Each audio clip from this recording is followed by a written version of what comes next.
Hello everyone, it's Martin, aka Anders, and in today's episode of Computing Competitive, I'm going to bring you the agent, map, and compositional dynamics from the recent WePlay Invitational Ignition Series event.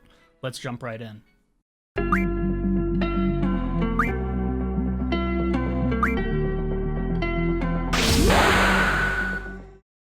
The WePlay Invitational was the now third large Ignition Series event to take place in Europe.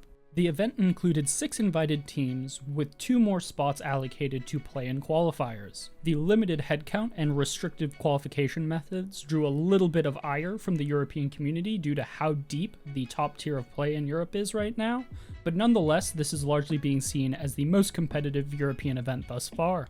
The WePlay invitees included Forza, a known quantity from CIS, Prodigy, Party Parrots, Ninjas in Pajamas, and the seemingly indomitable G2 Esports.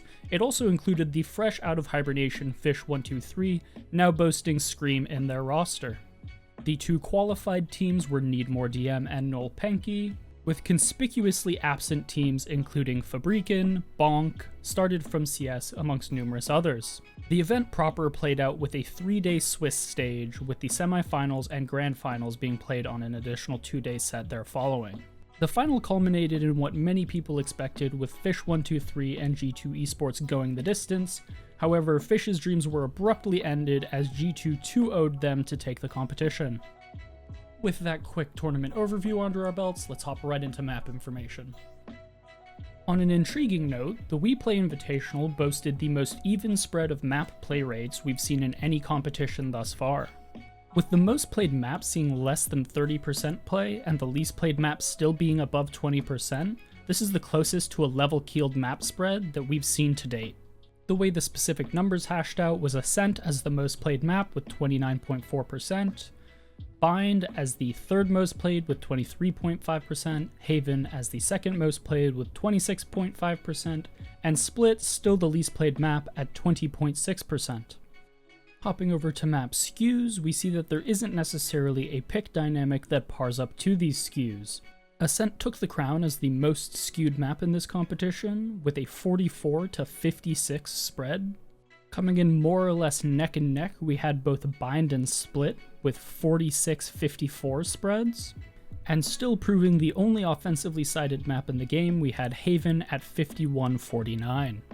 Pivoting over to agent pick rates, I will structure this as I typically do, with the left column being the play rate in the competition and the right column being the play rate in the aggregated meta at this point in time, the arrows indicating the relative difference between this competition and the overall meta. Kicking us off at the top of the list, we have not Sage. We have Cypher coming in with a crazy 100% pick rate. This makes Cypher the second agent in the game to take the honor of a 100% pick rate in any competition. Not close behind, however, we have Sage, well north of 95%. Surprisingly, this is quite a bit higher than her overall meta presence, and we could probably chalk that up to the fact that teams who tend to utilize the Sageless meta like Fabrican did not make it to the tournament proper. Next, we have the controller I always expected to end up here eventually, and that is Omen, coming in at just north of 66%, finally cementing his place in the meta. Behind him we have Sova coming in at 63%, quite a bit above his normal presence, but something that I think we will see quite frequently moving forward, as Sova has found a more and more prevalent role in the meta, both in Sageless and Sage comps. After him we have Breach, who's finally making a resurgence after befuddlingly dropping quite significantly in his meta presence. This is largely due to the fact that Fish123, specifically Scream, was pulling him out almost all competition. Below him we have Raze, seeing a little bit of drop in play. This swing, I think if you were to chalk it up to anything, is almost a direct reflection of Sova's swing. Very frequently they're both plugins into the remaining slots of a core comp, and so the fact that Sova swung up 10% and Raze swung down roughly 10% is a little bit too much of a coincidence for me to look over. After Raze, we have a titanic drop in play rate for Brimstone. This is obviously reflective of the massive increase in play rate that Omen has seen. After Brimstone, we see Jet, roughly at the same level of occurrence that we expect from her overall. After her, we have Reyna with the first of 3 sub 10% play rates. After Reyna, we have Phoenix with a measly 5.9%. This one comes as a bit of a point of interest for me because we've seen a huge surge in Phoenix play rates in North America. It's quite interesting to see the disconnects in the two regions, where EU seems to have a very strong grasp on Raze utilization, and thus their Raze pick rate reflects that. And by comparison, North America plays tons of Phoenix to vastly more success than EU, and their play rate reflects that. Just an interesting early look at how particular agents may be suited better to certain regions' playstyle. Bringing up the back, it is Viper to no one's surprise. What may surprise you, however, is she literally didn't show up at all. For the first time ever, we have an agent with a 0% play rate in a competition. Moving along to blitz through win rates. Kicking us off, we have the final and complete validation of my previous commentaries on Omen, with him not only being incredibly present as the third most played agent in the competition, but also incredibly dominant with a nearly 54% win rate. It may be a little presumptuous to give this as a global principle, but I think that at least in Europe, Omen has finally superseded Brimstone as the premier controller. Next up, we have another EU favorite in Raze, coming in just under 52.5%. This is already impressive given the overall meta average of just over 50%, but if you encapsulate this and compare it specifically to North America, where the number drops closer to 48%, it becomes very, very apparent just how insane EU is at Raze. We're talking about a relative regional gap of close to 5%. Next up, we have Sova coming in at 52%. This is more or less where we expect him to be in the ballpark of. He's consistently put up just north of 50% results since early beta. What does come as a bit of a surprise though is Reyna sneaks in at just shy of 52%. This, however, I think is a little bit of a fluff number. If you remember, she had an extremely low play rate in the competition, and really the only team that was playing her on a consistent basis was Ninjas in Pajamas, an eventual 3rd, 4th place finisher. And so what I think what this is really saying is that Hip and the rest of the Ninjas squad had a roughly 51.9% win rate. After Reyna, we have Jet, who's fallen quite a bit from her original numbers immediately following full release, now coming in just north of 50%, as opposed to the high 53s that we had been seeing from her for quite a while. Right after Jet, we have the two agents who are going to default to central 50s, with Sage and Cypher both ending up naturally close to the 50% mark due to their overwhelming play rates, and particularly in Cypher's case, obviously being forced to exactly a 50%. After Cypher, we have a bit of a heartbreaker. Despite the surge that we see in Breach's play rate here, it may or may not have actually made a ton of sense. We see him kind of underperforming, coming in at 46.2%. And there are a couple different ways to explain this. The way that I choose to tackle it is looking at the teams that were playing him, where they are in their team dynamic development, and the type of team dynamics that Breach as an agent necessitates. If we look at Fish123 for example, we know that Scream is a relatively new addition to the roster. Breach, as an agent, requires a significant amount of coordination and interplay between players on the team, and so it's a little bit perplexing to me that a team that has a fresh addition is intentionally playing an agent that is so contingent on a team dynamic being fleshed out. Ultimately, I think the fact that that was the scenario is deflating Breach's performance quite a bit here. After Breach, we have Brimstone coming in at a frankly horrible win rate at 42.3%. I'm going to touch on this a little bit more when we get to compositions. Moving into the technical last place agent on the list due to the fact that Viper wasn't played at all, we have Phoenix at a horrible 26.8%. I know I've teased NA a lot in the past for their performances on Raze, so I've got to dish it both directions. EU players, you gotta go take notes on Drone or something, because this is embarrassing. With all of the maps and agents out of the way, we get to my favorite part. Let's start tackling the compositions. Taking a look at the top 5 compositions that were played at the WePlay Invitational, we see a couple trends developing and a very strict limitation to the number of specific agents that were included. Specifically, we see Cypher and Sage with 100% pick rates across these compositions, and Sova appearing in 4 out of 5.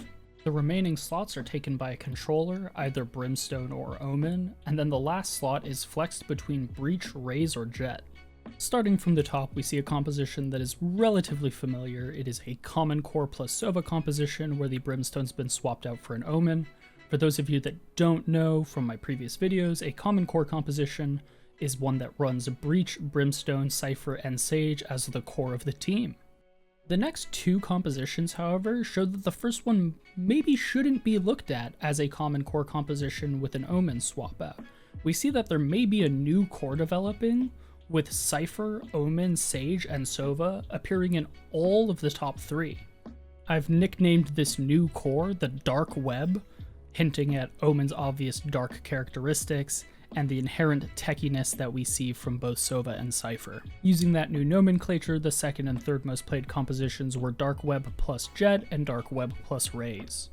Rounding us out, the fourth and fifth compositions were absolute mainstays of both the European and global scenes, with a Common Core plus Raze and a Shock and Awe plus Cypher. Looking at these comps more specifically, we see that the most played composition accounted for roughly 13% of the meta with an almost 50% win rate. That second composition, the Dark Web plus Jet, actually came in with incredibly impressive results, making up almost 10% of the meta but boasting an almost 60% win rate. Moving to the third composition, we have that Dark Web plus Raze coming in at 8.5% play with an almost 54% win. Then we have Common Core plus Raze with a 6.5% play rate and 54% win. And finally, that Shock and Awe plus Cypher composition with also a 6.5% play rate, but only a 45.9% win.